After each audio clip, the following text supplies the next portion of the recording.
Boa noite a todos. Boa noite.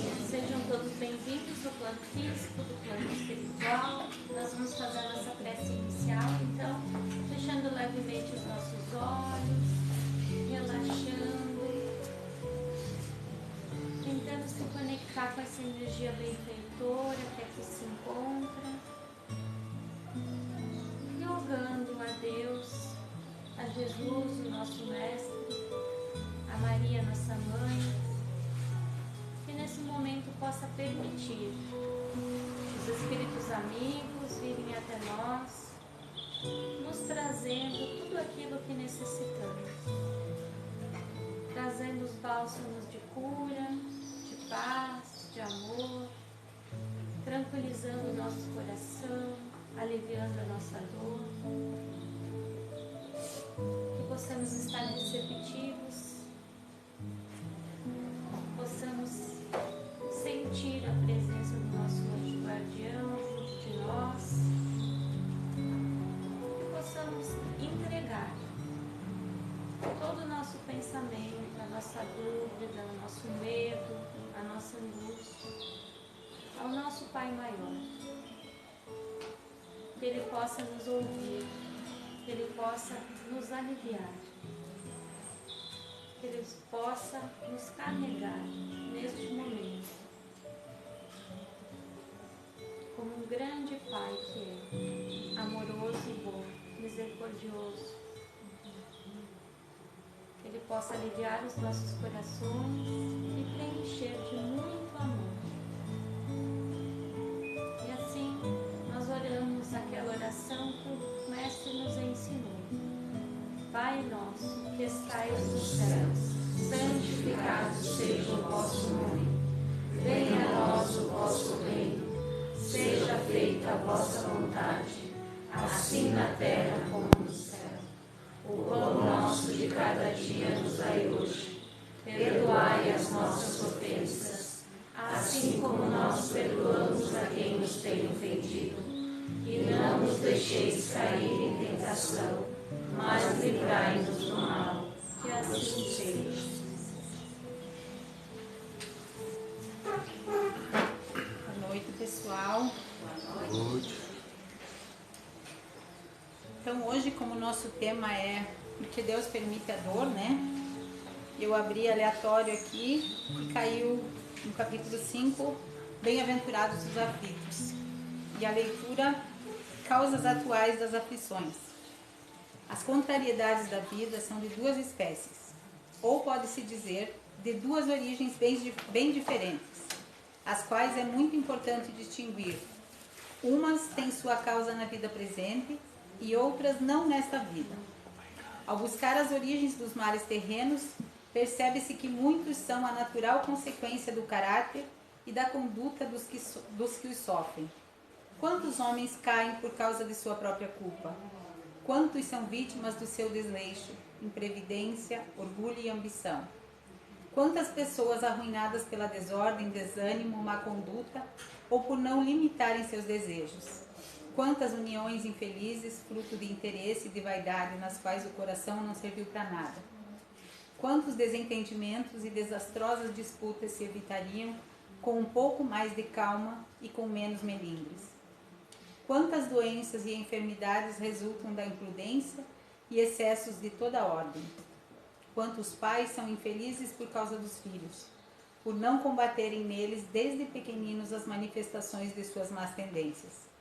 Por indiferença e comodismo, deixaram desenvolver neles os germes do orgulho, do egoísmo e da tola vaidade, que ressecam o coração e depois, mais tarde, ao colherem o que semearam, espantam-se e afligem-se com a falta de respeito e a ingratidão. Que todos aqueles que são feridos no coração pelas contrariedades e decepções da vida, interroguem friamente as suas consciências, que busquem primeiro a origem dos males que os afligem e sintam-se, na maioria das vezes, não poder dizer: se eu tivesse feito ou deixado de fazer tal coisa, não estaria nesta situação. Então, ela veio bem a calhar com o nosso tema de hoje, né? Por que Deus permite a dor? É uma pergunta que também eu faço para vocês e que com certeza vocês também muitas vezes já se fizeram, né? Porque muitas vezes vem as contrariedades na vida da gente e a primeira coisa que a gente pensa, às vezes não é só na vida da gente, né? Vem algumas coisas acontecem no nosso meio social, na nossa cidade, no nosso mundo todo, no geral, e muitas vezes a gente olha para essas coisas e pensa assim, como é que Deus permite isso? Por que é que Deus permite tal coisa? Às vezes a gente aflige o coração da gente com esse pensamento, né? Quando acontece para nós, nós afligimos o nosso coração com isso. Então, assim, na questão número 13 do Livro dos Espíritos, nós temos os atributos de Deus. E ali tem uma frase que eu sempre costumo falar, e eu acho que ontem, para quem estava na aula comigo, eu falei essa frase. Deus é justo, um dos atributos de Deus é que Deus é justo e bom o tempo todo. Deus não é às vezes justo, às vezes bom. Ele é justo e bom o tempo todo. Então, se Deus é soberanamente justo e bom, Ele não nos dá nenhuma dor. Ele não permite nenhuma dor. E no livro Céu e Inferno, Kardec diz que o sofrimento que nós passamos pertence às nossas imperfeições. Ou seja, sofre-se pelas imperfeições que nós carregamos. Então não é Deus que não manda as dores. É nós mesmos que cultivamos no nosso passado, no nosso presente, as dores pelas quais nós passamos, né? Através das nossas escolhas e pelos caminhos que nós escolhemos ao longo da nossa caminhada terrena. Porque para Deus, o passado e o futuro são o nosso presente. Levem essa frase hoje para a vida de vocês. Para Deus, o passado e o presente, e o passado e o futuro são o nosso presente. Porque quem nós fomos lá no passado está se refletindo no que nós somos hoje. E quem nós vamos ser lá no futuro, nessa vida ou na nossa próxima encarnação, é isso que nós estamos sendo hoje. Então levem isso para a vida de vocês. Então, ou seja, o sofrimento não é causa. O sofrimento é consequência daquilo que nós mesmos fizemos. Assim como as coisas boas também são consequência de algo que nós fizemos.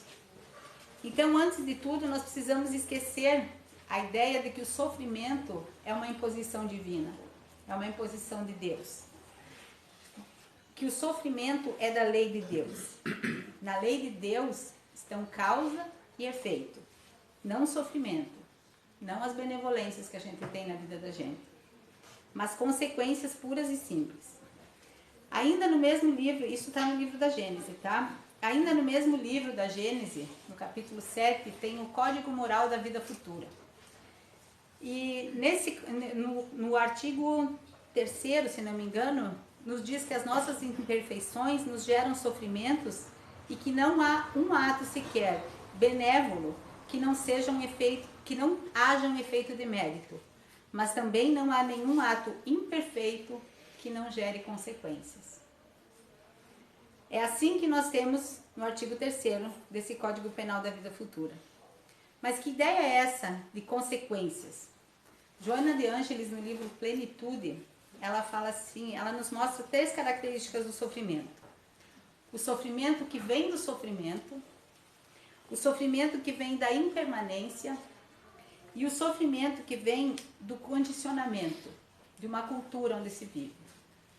No sofrimento que vem no sofrimento, nós sofremos, por exemplo, por uma doença pela qual a gente é acometido, ou por algum familiar é acometido, alguém que a gente gosta é acometido. Nós sofremos por ver essa pessoa sofrer. Nós sofremos por nós estarmos sofrendo, como uma autopiedade, né? É a dor que gera dor. É o sofrimento como resultado de si mesmo. Por exemplo, assim, eu queimei meu dedo. Eu estou sofrendo porque eu queimei o meu dedo, porque o meu dedo está doendo. Assim é com a doença. Então é o sofrimento pelo ato de sofrer. Fala também Joana de Ângeles do sofrimento pela impermanência. Ou seja, tudo no mundo é impermanente. Tudo aqui no planeta muda o tempo todo. Quem ontem estava conosco hoje pode não estar mais. Quem está conosco hoje amanhã pode não estar mais. Hoje nós podemos estar com alguém, amando alguém que amanhã já não amaremos mais. Teremos um gostar, mas não mais esse amor. Hoje eu gosto de comer tal fruta, amanhã eu já não deixo de gostar. Então, assim, não é só no grande universo, é no nosso pequeno universo particular que também as coisas são impermanentes, que também as coisas mudam. Só a impermanência é permanente. Ou seja, hoje e amanhã, hoje é o que amanhã pode não mais ser, né? O que hoje nós sentimos, daqui a pouco nós deixamos de sentir. E Joana fala também do sofrimento que vem do condicionamento, que é aquela condição que nós sofremos porque é da nossa natureza sofrer. Ao longo dos anos, principalmente pelas religiões, nos foi colocado assim que o sofrimento é imposto por Deus, que não é ruim sofrer, que a Terra é um planeta de provas e expiações, a Terra é o vale de lágrimas, para quem quiser chorar, para quem quiser ficar sofrendo. Mas não, nós temos que nos lembrar que a felicidade, nós sofremos porque a felicidade não é desse mundo. Mas nós nos esquecemos que nós somos o quê? Espíritos. Que nesse momento nós estamos encarnados. Nós somos espíritos que fomos criados aonde? No plano espiritual. E se a felicidade não é desse mundo, nós também não somos desse mundo. Nós somos do lado de lá. Então a felicidade é nossa. A felicidade sim nos pertence. E nós não podemos abrir mão dela. Há pessoas que têm essa cultura tão enraizada que muitas vezes elas têm medo de sofrer. As pessoas vivem bem e dizem assim, eu estou vivendo tão bem que eu tenho medo que chegue um sofrimento na minha vida. Um dia ou outro vai chegar, né? Vai chegar. Porque se nós estamos aqui encarnados, é para o nosso burilamento. É para nós irmos nos melhorando. E nós, muitas vezes nós perguntamos assim, por que todo mundo sofre? E às vezes a gente vê assim como algo errado estar bem, né? Muitas vezes uma pessoa que a gente sabe que não está muito bem, ela vem e pede pra gente assim, e aí, tudo bem? A gente diz, mais ou menos. Não tá mais ou menos, eu tô bem naquele dia. Mas só porque eu sei que aquela pessoa não tá muito bem, eu respondo que eu também tô mais ou menos. E isso é errado. A gente tem que dizer assim, eu estou bem, e você como está melhorando? Tenhamos sempre a empatia, né? Mas que nós assumamos que nós estamos bem quando nós estivermos bem, né? Porque se nós não estivermos bem, vamos dizer, estamos mais ou menos. Mas a gente meio que se habituou a dizer, mais ou menos. Ou então a gente diz assim, tô como Deus manda. Então tá ótimo. Tô como Deus quer. Tá melhor ainda, porque Deus quer o quê? A nossa felicidade. Deus quer que nós estejamos bem. E aí, então, existe nessa cultura do sofrimento que parece assim que se a gente falar que a gente está feliz, a gente não está agindo corretamente, né? A gente tem que estar todo mundo meio mais ou menos para estar no padrão de todo mundo. Mas a gente não é todo mundo. Cada ser é único. Cada um carrega aquela música do Almir Sater, né? Que ele diz que é uma psicografia. Ele diz assim, cada um carrega o dom de ser capaz de ser feliz. Então levemos também essa lição para a vida. Eu levo dentro de mim a capacidade de ser feliz. Mas parece que todo mundo tem que ter uma cota de sofrimento, né? Para passar pela vida.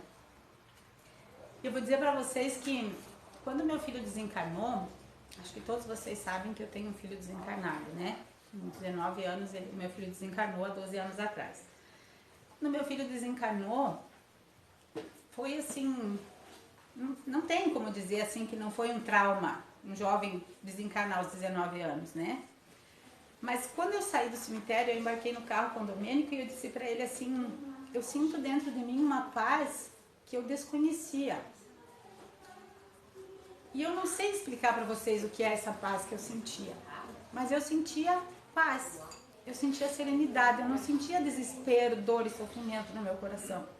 Claro que é uma dor, um sofrimento, mas às vezes eu olhava para trás e pensava assim, eu não estou sofrendo o quanto eu deveria estar sofrendo. Porque às vezes as pessoas que iam me visitar pareciam que elas estavam sofrendo mais do que eu.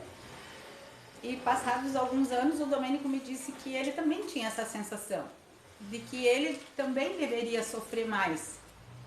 Mas não era pra gente sofrer. Talvez porque a gente nunca tenha de fato se separado, talvez porque a gente tivesse um pouquinho de conhecimento de que a vida não cessa, que a vida continua. Mas eu não estava feliz naquela época. Mas eu não estava em sofrimento extremo. Mas também não estava com a minha felicidade morta. Eu ainda tinha motivos para sorrir. Mas muitas vezes eu ia em alguns lugares e eu dizia assim, eu quero ir embora. Eu até estava gostando de estar naquele lugar. Mas eu não me permitia estar naquele lugar e pensar que o meu filho estava morto. Eu não me permitia estar ali me divertindo, pensando que o meu filho não podia estar ali comigo. Então são sofrimentos que hoje eu olho para trás e vejo que eu não precisava ter tido. E quantos desses sofrimentos que a gente tem na vida, estou vendo a Sandra balançando a cabeça aqui, que também perdeu o filho, a Neiva lá atrás também balançando a cabeça, também que entregou a filha, né? A Rosana, não sei se tem mais alguém aqui que tenha passado por essa situação, mas tipo assim, hoje a gente olha assim, a minha mãe na psicografia que ela fez, ela escreveu assim que quando alguém morre, a gente sofre tanto para depois chegar do lado de lá e descobrir que ninguém morre, que a vida continua. Então muitas vezes esse sofrimento que a gente não consegue sair depois da perda de alguém, depois de algum tempo que a gente vai entendendo as coisas, a gente vai vendo que não é necessário aquele tamanho de sofrimento, que a gente não pode apagar o germe da felicidade que tem dentro da gente. E aí então, nós todos criamos uma estrutura, né, para achar que a Terra não é lugar de felicidade, que a Terra é aquele vale de lágrimas, é o lugar do ranger de dentes, né? Porque assim as religiões foram criando. E até o próprio Espiritismo, quando diz, né, que a felicidade não é desse mundo, que está ali no capítulo 5 do Evangelho segundo o Espiritismo, né? Mas é preciso a gente entender o que é a felicidade, o que é esse mundo e o que somos nós, para dar sentido a essa frase. Não como um condicionamento de sofrimentos, não como sofrimento como algo natural e não como um elemento que é normal a todas as pessoas. Porque às vezes a gente olha e tem pessoas que aos nossos olhos sofrem uma vida inteira, né?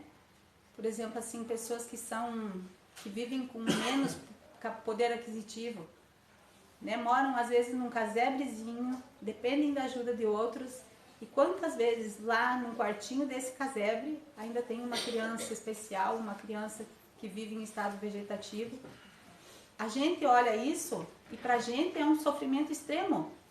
Imagina-se, né, que aquela família viva num sofrimento extremo. Quando a gente vai visitar uma família assim, geralmente a gente é recebido com um sorriso, não é?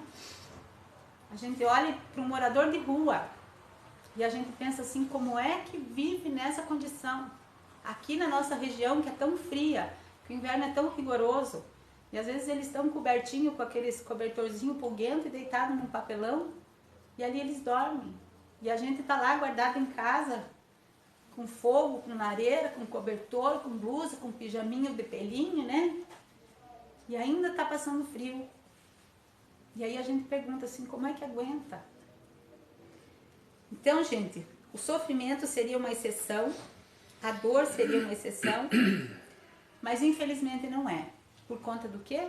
Das nossas más escolhas, das nossas más condutas, das nossas más ações. E por nós estarmos nesse processo evolutivo, né? No nível que o processo de aprendizagem é mais por erro e acerto do que por escolhas retilíneas. Nós então temos esse elemento sofrimento muito presente. E nós focamos muitas vezes nele e muitas vezes esquecemos da nossa própria essência. Focamos na maioria das vezes nos reveses da vida, nas dificuldades que aparecem, né? Confundimos-nos no existir e não entendemos muitas vezes o que de fato é a vida. Porque muitas vezes a gente está tão preocupado só com o nosso crescimento material, com manter a nossa... Claro que é necessário, tá, gente? Não estou falando que não. É necessário, o dinheiro é necessário, a manutenção do lar, da família, porque tem que pagar estudo, tem que pagar roupa, criança dá despesa, adolescente dá mais ainda até que começa a trabalhar, né? Então é necessário, mas a gente não pode nunca esquecer disso que a gente está fazendo aqui agora. Buscar o nosso crescimento moral, buscar o nosso crescimento evolutivo, buscar o nosso crescimento como seres eternos que somos, não como simplesmente um ser que nasceu no berço e vai terminar no túmulo. Não, isso é só o lapso de uma existência, da nossa grande trajetória de vida. A nossa vida não começa no útero da nossa mãe. A nossa vida começou lá, quando nós fomos criados espíritos no plano espiritual.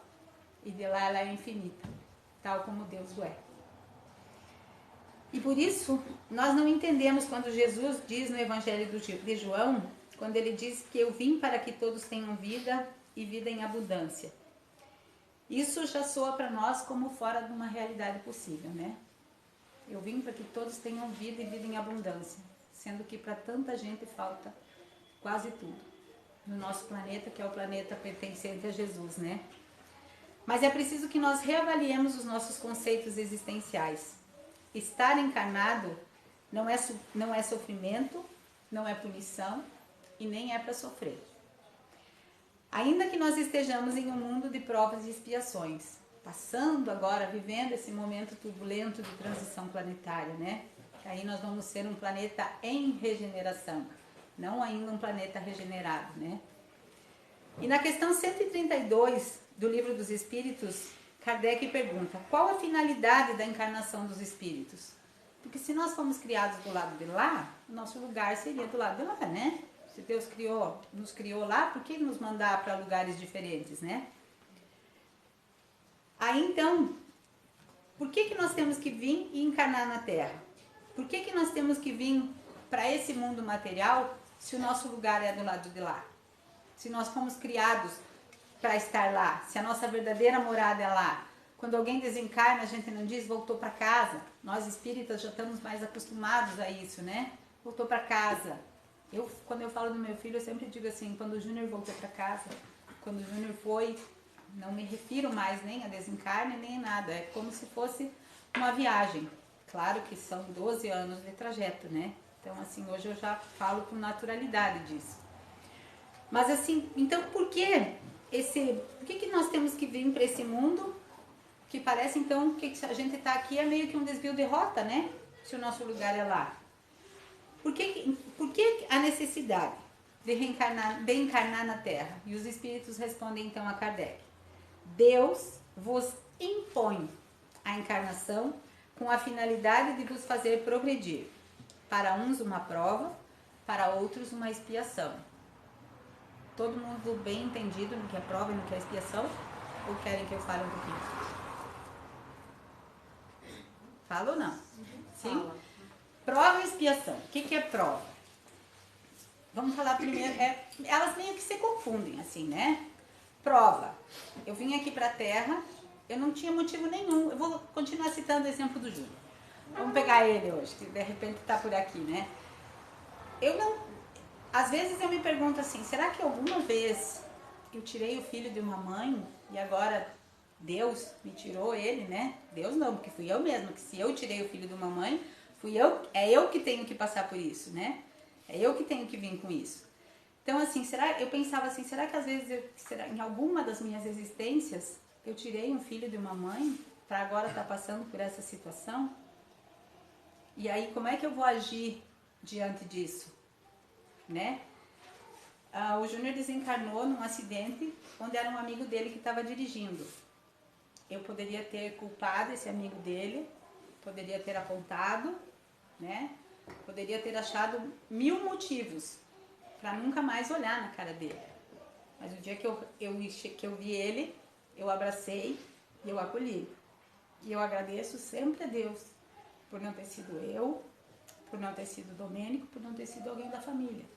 Porque é muito difícil carregar o peso de um desencarne de alguém quando a gente está no volante, né? Então, assim, eu acolhi. Talvez isso era uma expiação para mim. De que forma eu iria agir diante de tal situação? Eu iria culpar? Eu iria querer colocar na cadeia? ou eu ia abraçar e ia perdoar? Talvez isso é a expiação. De que modo eu vou agir diante de uma adversidade na minha vida? O que é uma aprovação? Eu venho, por exemplo, vamos continuar no exemplo do Júnior, que pode entrar nas duas situações, né? A expiação. Eu venho para ver como eu vou agir com relação ao rapaz que estava dirigindo o carro, que foi o veículo que ele desencarnou. A provação. De que forma eu vou agir diante de mim mesmo e perante Deus, perante a justiça divina. Porque quando a gente faz uma prova é para quê? É para passar, não é? É para ver como é que eu vou me sair lá no final. Eu nunca me revoltei, nunca disse a Deus porque ele, porque comigo, porque com a nossa família. Teve uma pessoa que chegou na madrugada lá em casa, quando estava na turbulência, assim, e a pessoa me disse assim, mas por que ele? E eu me lembro que eu disse assim, por que não ele? Se fosse com o filho do meu vizinho, estava tudo bem? Não, né? Então, assim, vocês podem ver que a prova e a expiação, elas se confundem muito. Né? Então, assim, a gente está nesse mundo, lá do outro lado eu vou saber. Talvez missão, porque sábado teve a festinha da Casa Espírita lá em casa, né? E aí o Domênico disse assim, que o responsável pela festa era o Júnior. E aí eu olhei e disse assim, como assim o Júnior? Daí ele disse, porque se o Júnior não tivesse desencarnado, a gente nunca teria ido para uma casa espírita e o pessoal não estaria lá em casa. E é uma verdade. Talvez foi uma peça que foi tirada do jogo para começar um novo jogo na minha vida. Foi um livro que se escreveu até ali e dali para frente era um livro que eu tinha que continuar escrevendo de uma outra forma. E hoje eu estou aqui escrevendo meu livro da vida com vocês. Então, assim, entendido a prova e a expiação, né? Uhum. Então, tá. E agora, onde é que eu fiquei aqui? Tá. Mas, mesmo sendo prova, mesmo sendo expiação, todos nós estamos aptos a passar pelos sofrimentos que a gente vem para burilar, para pagar, vamos dizer, aqui na Terra, né? Porque, além de tudo, Deus não nos dá peso maior do que as nossas costas possam carregar. Então, todas as vezes que a gente achar que o fardo está pesado demais, não vamos pedir para Deus tirar o fardo das nossas costas. Vamos pedir para que Ele fortaleça os nossos ombros para que a gente continue a caminhada. Para que a gente possa cumprir com dignidade as provas e as expiações que a gente veio para passar aqui no planeta, né? Então, nós precisamos avaliar esse termo ali, Deus nos impõe a encarnação. A gente não tem o livre-arbítrio? Tem, né? Então a gente podia dizer, não quero encarnar. Vamos tomar como exemplo uma criança de 4 anos, por exemplo, que fica doente e precisa tomar uma injeção. Aí vai lá no hospital para tomar a injeção, a criança diz, eu não quero. E os pais dizem, vai tomar. Não quero. Vai tomar. Pã, tomou a injeção. A criança conhece a dor da injeção.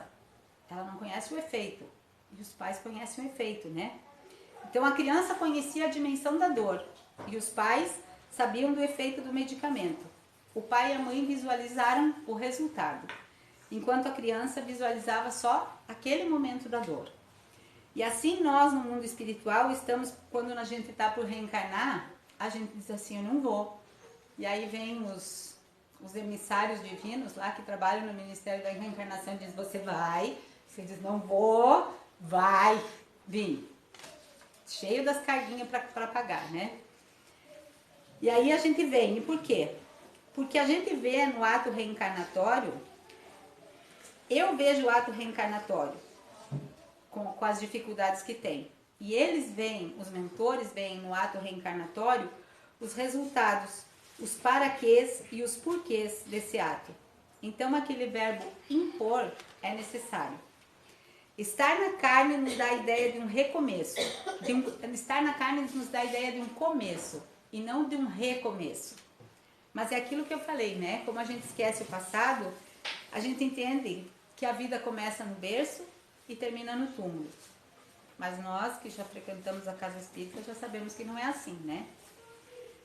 E isso me dá uma ideia de completude e de liberdade para exercer as minhas vontades. Deus nos impõe a encarnação com a finalidade de nos fazer progredir. a gente não costuma dizer assim que a gente se melhora pelo amor ou pela dor, que o amor vai nos melhorando a passinhos pequenininhos, né, de tartaruga, mas a dor, quando ela vem, ela dá aquele coice em nós e nos joga lá pra frente. Tipo assim, a gente caminha anos em questão de dias, a gente amadurece anos em questão de meses. Então tudo o que aqui nos acontece é com a finalidade do quê? De nos fazer progredir, mesmo com os nossos erros, que com eles nós aprendemos a não refazê-los, ou pelo menos a praticá-los de outra forma, mais amena. Então a encarnação não é elemento punitivo e não é elemento para sofrimento. É para o nosso melhoramento, para o aprimoramento progressivo da humanidade. Na questão 171 do Livro dos Espíritos, tem a pergunta: onde se baseia a verdade da reencarnação e em que se fundamenta essa verdade? E os Espíritos respondem: na justiça de Deus. E acrescentam: pois um bom pai nunca fecha as portas para o arrependimento dos seus filhos.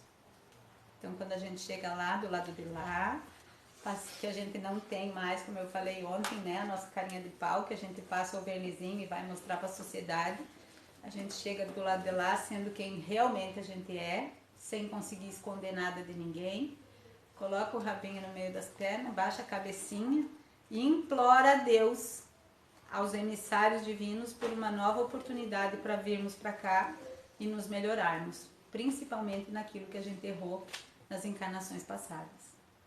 Nós imploramos para estar aqui. Os adolescentes, a galerinha jovem aí que diz assim, não pedi para nascer, pediu, implorou. Se não implorou para o pai e para a mãe, implorou na espiritualidade, pela oportunidade de estar na Terra. Então, que nós saibamos aproveitar pelo menos um pouquinho essa oportunidade sagrada que Deus nos dá, porque a fila diz que é 7 por 1 do lado de lá para reencarnar, né? É quase um vestibular. Os espíritos respondem, então, para que a gente reencarna, né? Que um bom pai nunca fecha as portas para os arrependimentos. E se nós que somos ainda maus, nós damos coisas boas aos nossos filhos, que tem aquela passagem no Evangelho que diz, se um filho nos pede um peixe, nós não nos daremos uma cobra, se nos pede um pão, nós não nos daremos uma serpente, né? A gente dá para os filhos da gente o melhor que a gente tem, o melhor que a gente pode.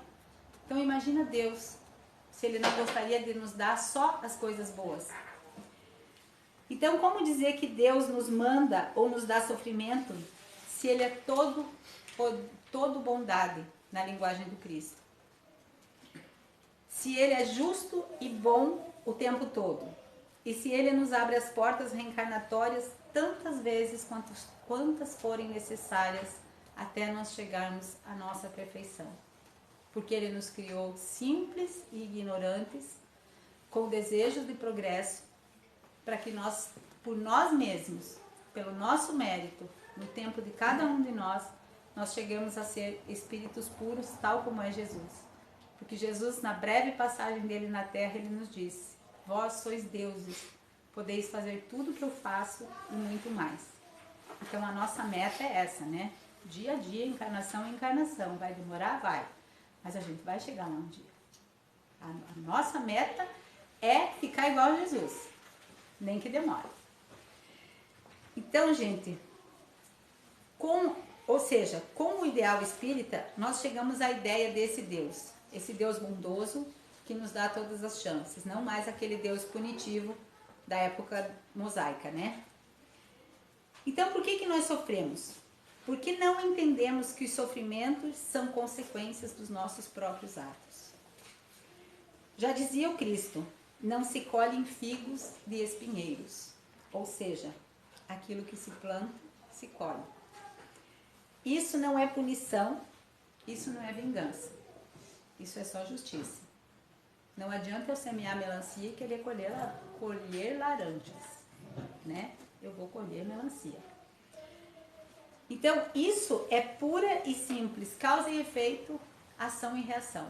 É da lei divina. Então, se porventura as coisas não estão tão bem como nós gostaríamos, é porque em algum momento, ou nessa encarnação, ou nas nossas encarnações passadas, nós não agimos bem.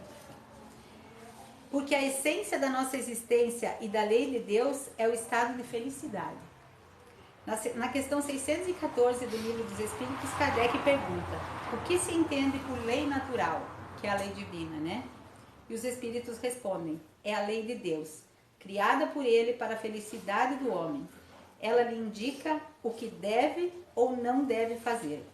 E um homem só é infeliz quando dela se afasta. Então, a felicidade do homem é objetivo da lei divina. O homem, nós, negamos a felicidade quando nós nos afastamos dessa lei natural. Nós negamos a felicidade. Então, assim, quando eu estiver cometendo um erro, que eu saiba que naquele momento eu estou negando a minha felicidade.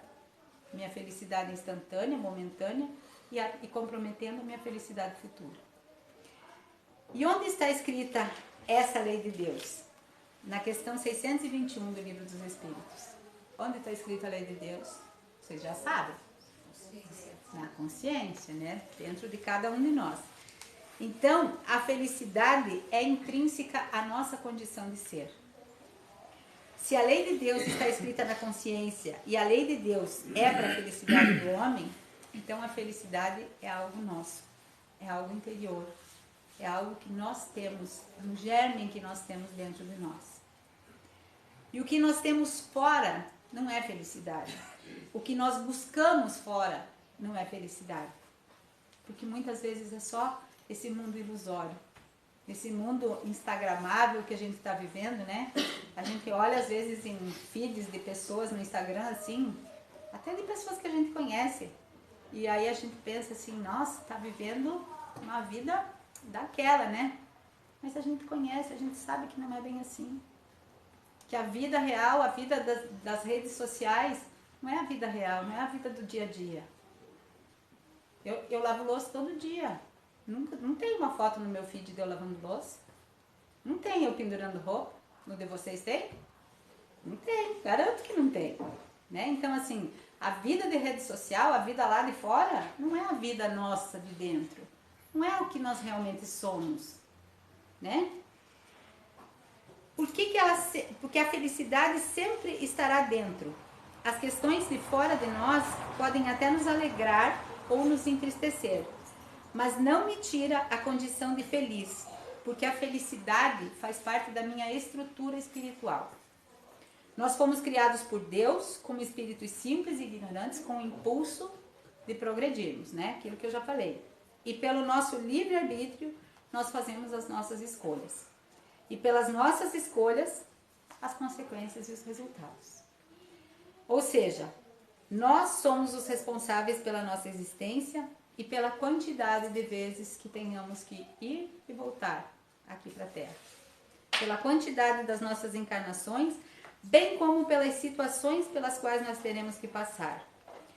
Nós somos os que colheremos aquilo que nós mesmos estamos plantando. Ninguém vai colher a nossa semente. Nós mesmos faremos a nossa colheita. E se eu olhar para trás hoje, eu vou ter uma boa colheita ou não? Cada um sabe de si, né? Não estou aqui para apontar ninguém, nem para me apontar. Que cada um se conhece, cada um tem até intuitivamente alguns erros do passado que às vezes afloram mais dentro de nós, assim, a gente pensa, mas isso eu acho que já vem comigo de outra vida, né? Então, assim, não num processo punitivo, num processo de dor e de sofrimento, mas num processo de autoconstrução pelos nossos próprios esforços que empreendemos para frear as nossas más inclinações. Quantas vezes, eu acho que quando a gente começa a frequentar o espiritismo, como é que é o moreno lá? O Raul Teixeira diz assim, que o espiritismo não é para quem quer, é para quem aguenta. E é uma grande verdade. Porque quando a gente vem para a casa espírita, a gente precisa fazer quando a gente realmente se torna espírita, que a gente introspecta dentro da gente a doutrina espírita, Não só o fato de vir na casa, eu posso vir na casa espírita, mas não agir como espírita, né? Posso vir só pelo gostar de vir aqui.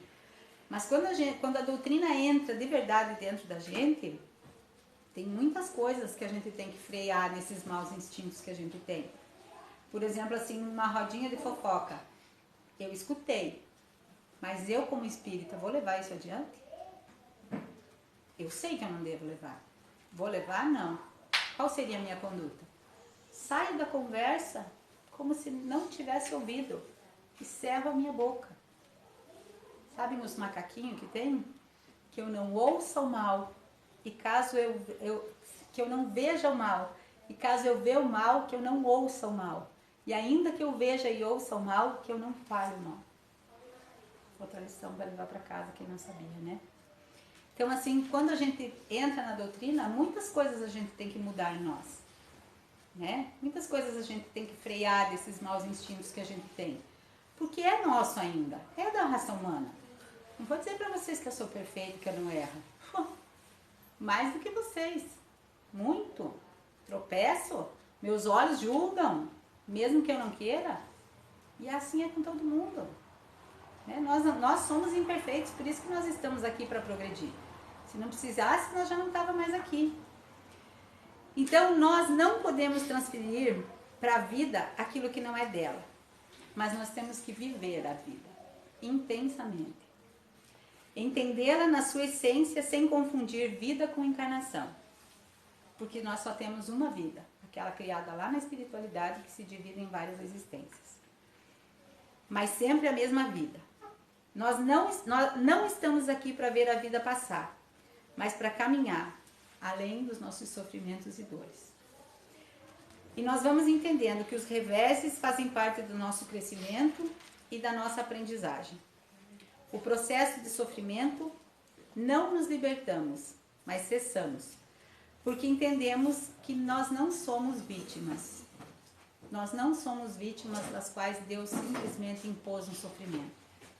Se nós estamos passando por sofrimento, é porque nós mesmos cavamos, semeamos e plantamos os nossos sofrimentos, né? Então eu posso trabalhar pela minha própria libertação.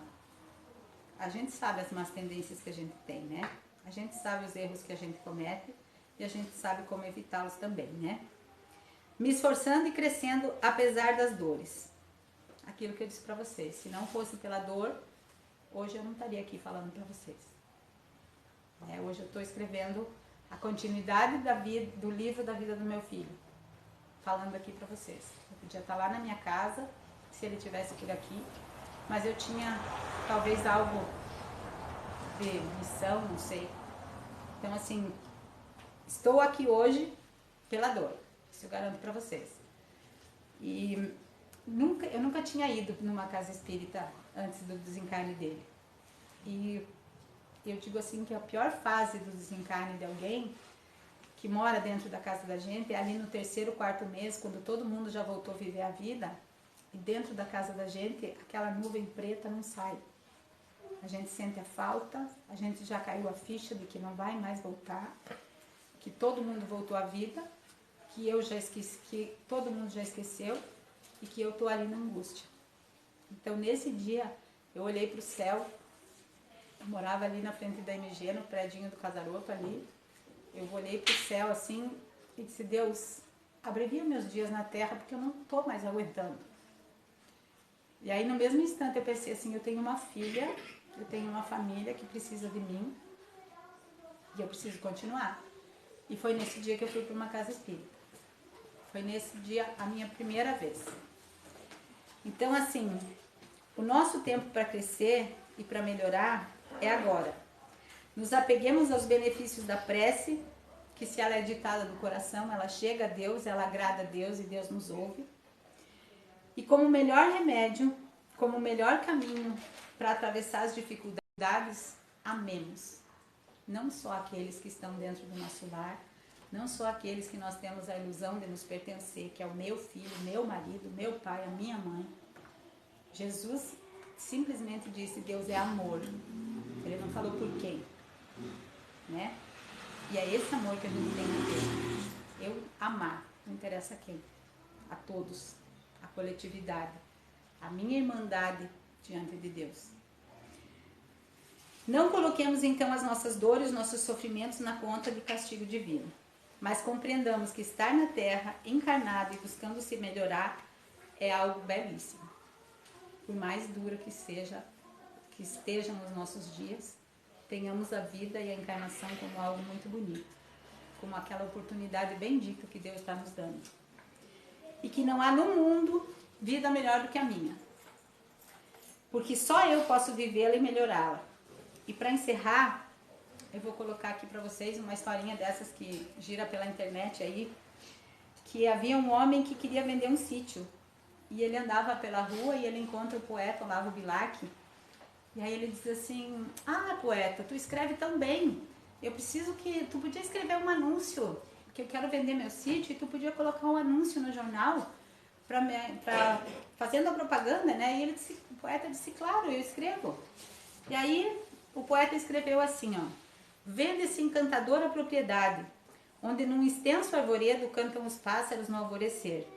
É cortada por marejantes e cristalinas águas de um belo ribeirão, e a casa nela existente é banhada pelo sol nascente, e oferece as sombras tranquilas das tardes na varanda. Passado algum tempo, o poeta encontra o dono do sítio e pergunta para ele: e aí, tu vendeu o sítio? Conseguiu vender o sítio? E aí ele diz assim: nem pensei mais nisso. Depois que eu li o anúncio, eu vi a maravilha que eu tinha. Assim é a nossa vida. Que às vezes a gente pensa que hoje está ruim, mas ela está maravilhosa. Que amanhã ou depois a gente pode dar uma tropeçada e cair, a gente pode adoecer. Então aproveitemos, façamos aquilo que nós temos vontade, aquilo que nos dá prazer, aquilo que nos dá alegria. Vivamos com alegria, amemos, que nós possamos viver intensamente enquanto nós podemos, porque a gente não sabe o nosso dia nessa hora. A gente não sabe quanto tempo a gente tem para ficar aqui nessa oportunidade bendita. Então não deixemos que ninguém anuncie a maravilha que é a nossa vida. Vivamos-la com intensidade, com a intensidade que se precisa, com o amor que se precisa, e tenhamos a certeza que a felicidade é sim desse mundo. Que a felicidade mora dentro de nós. E mesmo que nós estejamos nesse mundo, que é fora do nosso mundo real, do nosso mundo ao qual nós pertencemos, que é o mundo espiritual. Então, vamos cerrar os nossos olhos. Eduardo, conecta o Bluetooth ali. Vamos fazer o passe aqui já, porque para variar falei demais, né? Passou da hora. Falta 10 para as 9. Eu passei da hora para variar. Mas assim, fechem os olhos. Vocês estão bem conectados com a espiritualidade. Nesse momento, visualizem Jesus. Visualizem como vocês imaginam Deus, se luz ou se amor, se um abraço. Imaginem o que vocês desejam, o que vocês querem. Façam uma prece do coração de vocês, porque com certeza cada um sabe das suas dores, dos seus sofrimentos, dos seus defeitos, das suas más tendências, daquilo que precisa ser melhorado. Mas nós sabemos que nós somos filhos de Deus, que Deus nos ama e que Ele quer sempre o melhor de nós, o melhor para nós. Podem continuar quietinhos aí enquanto eu vou colocando a música. Imaginem que desce dos céus uma luz bem dourada. Ela vai entrando pela cabeça de vocês. Se imaginem ali dentro da sala de passes, que todo mundo gosta de entrar dentro da sala de passes, né? Imaginem-se ali então. E nesse momento se entreguem. Entreguem a música e agradeçam pela oportunidade bendita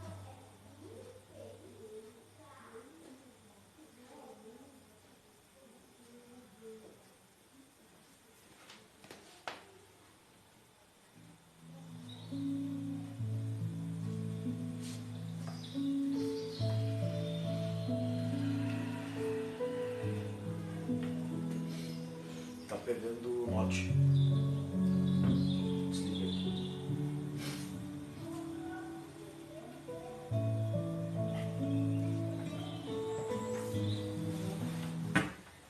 Eu tô conectada aqui.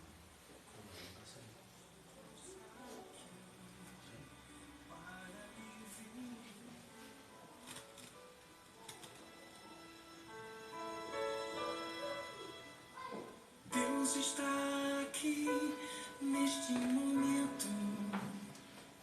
Sua presença é real em meu viver. Entregue tua vida e teus problemas.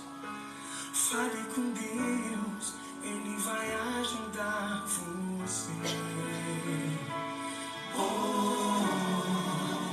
Deus te trouxe aqui para aliviar o teu sofrimento. É Ele, autor da fé, do princípio ao fim, em todos os teus tormentos. E ainda se vier noite traiçoeira, se a cruz pesada for, Cristo estará contigo. O mundo pode até fazer você chorar, mas Deus te quer sorrindo. E ainda se vier noite traiçoeira, se a cruz pesada for, Cristo estará contigo. O mundo pode até fazer você chorar, mas Deus te quer sorrindo.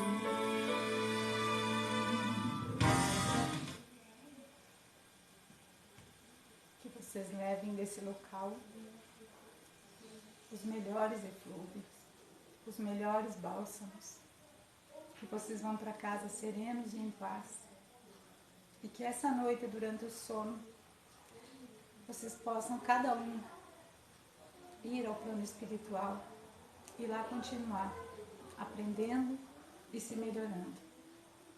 Que Jesus nos abençoe, nos guarde, nos guie sempre pelos caminhos que nos levam ao mais próximo dele. Fiquemos em paz, que assim seja. Que assim seja. Quem tem passe individual, passa na sala, tá? Demais. E sábado nós temos uma palestra com o Jefferson Quadras, do Jesus de Nazaré de Caxias do Sul. Quem quiser vir participar, a palestra é Conduta Cristã. Então, vamos fazer os avisos paroquiais. Nós temos livros, já tem a promoção dos livros. Os nossos livros estão, os livros da biblioteca estão todos com 15% de desconto, tá? Então, assim, se vocês querem ajudar a casa, comprando livro é uma forma de ajudar a casa e uma autoajuda para cada um de vocês, tá? Então, fica a dica aí.